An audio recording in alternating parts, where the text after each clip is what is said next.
Mga boss, andito po tayo ngayon sa may barangay San Carlos, Silimasin po mga boss. Mag-iwan tayo ng dalawang sticker. Bibigyan natin siya ng ganito sa makakahanap. Dito lang yan mga boss. Yan. Yan lang na part. Sa may barangay San Carlos, Silimasin. Kung sino makahanap ng dalawang sticker na iniwan natin, bibigyan siya natin ng ganito. Kaya kung taga rito ka sa mga nag-request, ano pang hinihintay mo? Let's go! Kasama natin pala si Kabumbay. Tapos si Martis Benji. Yan po sa boss. Tapos si Boss Jordan Freya. Tapos si Ma'am Mary Joy. Tapos si Ma'am Boss Martes Silent. Yan.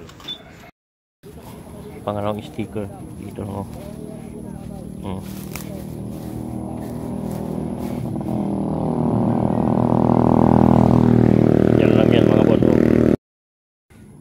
Ng sticker dito lang natin ilalagay yan lang.